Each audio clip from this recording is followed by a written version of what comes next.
នាងជាប្រពន្ធទូលបង្គំទ្រង់មិនគួរណាប្លន់ប្រពន្ធទូលបង្គំទេអើយខ្ញុំមិនចាំមិនស្គាល់បរិះនេះទេសេនាចាប់វាទៅប្រហារជីវិតចោលភ្លាមទៅអត់ទេនាងកុហកនាងជាស្រីមិនល្អទេរឿងក្តៅស៊ីរះត្រជាក់ស៊ីជ្រៅ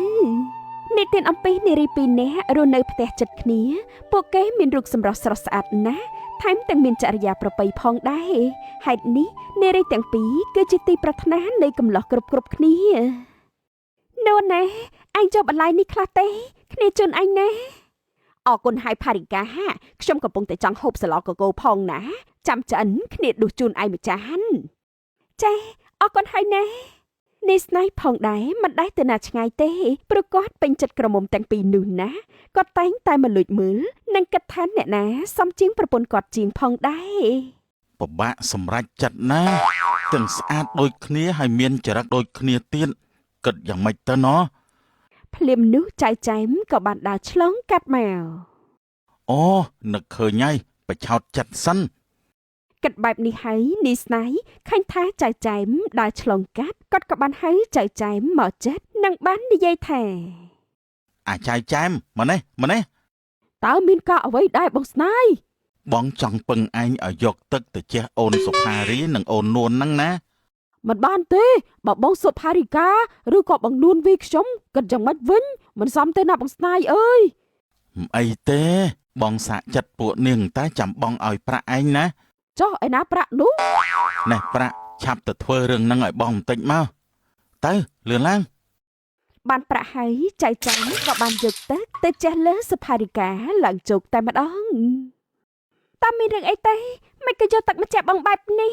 មើលចុះសាំបងអស់ហើយណាចៅចែម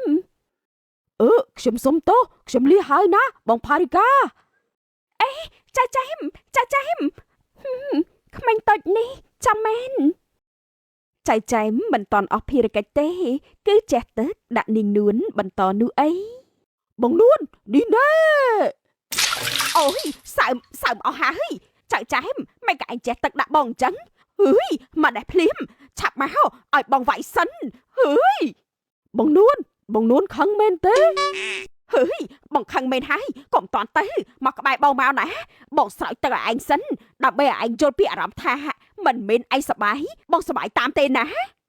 តែបងអាចផ្លាស់សម្លៀកបំពាក់បានតើទោះបែបនោះក៏ដោយតែឯងក៏មិនគួរលេងរបៀបនេះដែរណែមកនេះភ្លាមមកចាប់បងបដៅឯងសិនបងស្រីដូចជាឆាវឆាវណាស់ខ្ញុំចេះទឹកបងផារិកាគាត់មិនខឹងផងមុននេះនោះគេមិនខឹងតែបងខឹងហើយបងក៏បដៅឯងដែរជាក្មេងណាមិនគួរលេងខុសរបៀបឡើយបើបដៅកាន់តែខូចមិនខានទេបើអញ្ចឹងខ្ញុំសុំទោសថ្ងៃក្រោយខ្ញុំរៀងហើយលើកទី1បងស្ដីបដៅហើយក៏យកទឹកជះឯងវិញផងដែរចាំណាបងមិនស្លូតទេដឹងផងទៅម្យ៉ាងណាបើមានលើកទី2នោះបងនឹងយករំពាត់វីឯងហើយបាទបងខ្ញុំលះហើយចៃចែមក៏ភ័យដែរព្រោះនាងនួនស្ដីខ្លាំងវារត់ចេញយ៉ាងលឿននិងមិនមករនីស្នៃទៀតទេផារិកាស្លូតពេកហើយបើបែបនេះនាងមុខជាល្ងងមិនចេះទុកដាក់មាសប្រាក់ទេចំណែកអូននួនកាចហើយចេះបដៅណែនាំទៀតនាងសំជាមួយខ្ញុំហើយនីស្នៃសម្គាល់ដឹងថាម្នាក់ណាសមនឹងគាត់ហើយហេតុនេះនីស្នៃក៏បានដើរចូលទៅថ្ងៃនេះក្តៅចិត្តនឹងចាប់ព្រៀបណាស់មិនសមណាមកស៊ីស្រូវហាលខាងក្រោយសោះនួនស្អាតមែនហើយតែនាងក៏ឆេវឆាវណាស់ដែរអូននួនអូនធ្វើអីហ្នឹង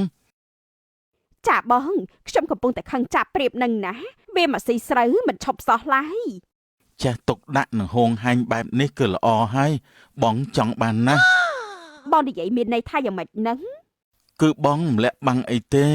បងស្រឡាញ់អូនហ្នឹងណាបងក៏ចង់ស្ដីអូនយកមកធ្វើជាប្រពន្ធបងដែរបងសប្ថ្ងៃធ្វើការអ្វីដែរទៅសុំទោសណាដែលសួរបែបនេះតែខ្ញុំមានសិទ្ធចង់ដឹងម្យ៉ាងខ្ញុំមិនចង់បានមនុស្សខុសទេអូននិយាយត្រូវហើយបងជាកូនសេដ្ឋីមាសប្រាក់បងច្រើនណាស់ហើយបងក៏រៀនបានជ្រៅជ្រះផងដែរបើអញ្ចឹងអូនចូលបងហើយណាអូនមិនចង់បានប្តីក្រទេអូនយកបងមុខជាសំណាងហើយព្រោះមានស្រីច្រើនណាស់ដែលចង់បានបងតែបងមិនយកទេ ចាបងមានមុនស្នេហ៍ណាស់ណោះជន់គ្នានោះដែរសុផារិកាក៏បានដើរចូលមកអីសួស្ដីលោកសួស្ដីនួនឯងមកល្អហើយគ្នាចិត្តរៀបការហើយណាប៉ាតេជាការល្អណាស់សូមអបអរសាទរណាស់ ខ្ញុំមកស្ដីអូននួនមុនហើយនាងកំចង់ទៅដើមខ្ញុំចាញ់ពីនួនអីណា លោកដូចជាកំ pl ែងមែនខ្ញុំមិនដណ្ដើមលោកទេ ត្បូងខ្ញុំចង់យកអូននួនតែយូរទៅគិតតែខ្ញុំសង្ហាហើយក៏មានយកល្អខ្ញុំយកទាំងពីរទៅល្អទេ លោកមានទ្រព្យមែនហើយតែខ្ញុំមិនយកលោកទេ នាងនិយាយថាមិនយកនឹងចង់មើងងាយខ្ញុំមែន ខ្ញុំអត់ទេតែខ្ញុំអត់តន់ចង់បានគូឡើយណាកុំយូរពេកផារិកាតិចនៅព្រៅដល់ចាស់ទៅខ្ញុំអត់អីទេឯងរៀបការមុនចាស់ណា ណាហើយបងទៅផ្ទះសិនហើយណាល្ងាចបន្តិចបងមកទទួលអូនទៅផ្ទះបងតែម្ដងធានាថាអូនមុខជាមានសពបែបយ៉ាងមិនពិបាកដូចនៅទីនេះទេ ចាបងសុផារិកាពិតជាដឹងថាបរោះណាល្អនិងបរោះណាមិនល្អដូចគ្នាមួយវិញទៀតនោះនាងពិតជាដឹងថាបរោះនោះមិនមែនជាបរោះស្មោះឡើយតែនាងក៏មិនអាចបំបែកក្តីសោកមិត្តរបស់នាងបានដែរតានូនពិតជាចង់បានបរោះនោះមែនទេគាត់មានហៅសង្ហាទៀតស្រីណាដែលមិនចង់បានទៅ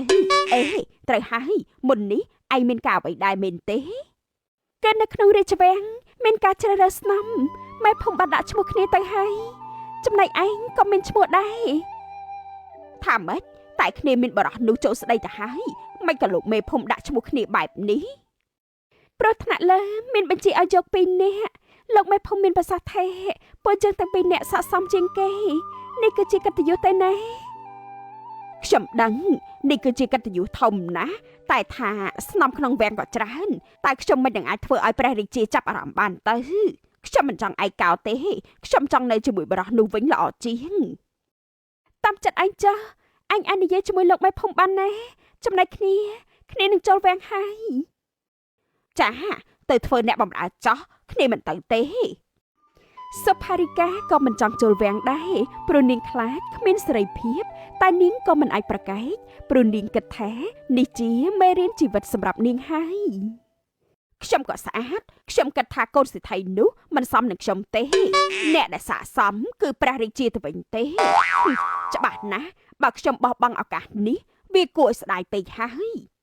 និយាយបែបនេះហើយនាងនួនក៏បានរៀបចំខ្លួនយ៉ាងស្អាតសម្ដៅទៅកាន់ព្រះបរមរាជវាំងមុនសុផារិកាទៅទៀតរីឯផារិកាវិញនោះមករកផ្ដាយផ្ដាំស្រាប់តែបានជួបនីស្នៃទៅវិញ នាងតណាញ់ចេះអូននួននៅផ្ទះទេបងសង្ហាមកដល់ហើយ លោកមករកនួនមែនទេ ត្រូវហើយតើនាងឃើញម្ចាស់ស្នេហ៍ខ្ញុំទេ ខ្ញុំក៏មិនដឹងដែរខ្ញុំកំពុងតែមករកនាងដែរហ្នឹងចែមដែលកំពុងតែរត់លេងចិត្តនោះក៏បានចូលមកនឹងសួរសុផារិកាថាបងផារិកាបងមកទៅរាជវាំងទេមែនទេចាគឺបងទៅណាតែបងគិតថាបងមកលៀននួនសិនណាចែមបងសុផារិកាបងលាបងនួនមែនទេក្រែងបងទាំងពីរត្រូវចូលរាជវាំងជាមួយគ្នាតើអីមែនតែនួនគេមិនទៅទេអត់ទេក៏ទៅតើខ្ញុំឃើញលោកពូមេភូមិទៅជាមួយបងនួនបាត់ហើយថាម៉េចអូននួនបោកខ្ញុំទៅធ្វើស្នំមែនទេវាមិនសមសោះគួរឲ្យខឹងណាស់ បងសុផារិកាបងប្រញាប់ទៅបងនួនសង្ស័យដល់ពាក់កណ្ដាលផ្លូវហើយមកទៅនោះចាបានចឹងបងទៅហើយណាលេឲ្យក្មេងតើបាត់បងជូនពោបងឲ្យមានអនាគតល្អណាបងស្អាតចាអរគុណហើយណាក្មេងតើ នាងនួនយើងមិនលើកលែងឲ្យនាងទេ នីស្នៃខឹងណាស់ហេតុនេះគាត់ក៏បានចាក់ចេញជាមួយនឹងគំនុំក្នុងចិត្តចំណែកសុផារិកាវិញនោះបានទៅដល់រាជធានីតនពូមេភូមិនិងនាងនួនផងដែរនៅចិត្តរាជវាំង ព្រះរាជាទ្រង់មានបតីល្អណាស់ក្មួយមុខជាមានអនាគតមិនខានទេ ចាពូខ្ញុំក៏គិតអញ្ចឹងដែរខ្ញុំមុខជាបានឡើងជាព្រះមហេសីមិនខានទេ បានល្អកុំភ្លេចពូណា ចាពូនៅក្នុងរាជវាំង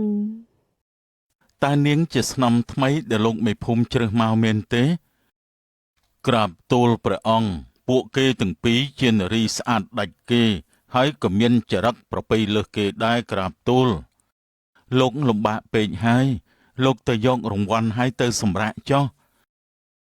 សូមអរព្រះគុណសូមថ្វាយបង្គំលាក្រាបទូលនាងពិតជាស្អាតណាស់ អរព្រះគុណហើយព្រះពៅអូយព្រះអើយព្រះអង្គក្មេងហើយសង្ហាខ្លាំងណាស់ នាងពិតជាពូកែសម្ដីមែនមិនត្រឹមតែស្អាតទេបបោមាត់ដ៏តូចនោះក៏ពូកែណាស់ដែរ ខ្ញុំម្ចាស់ចូលចិត្តធ្វើឲ្យគេរីករាយណាស់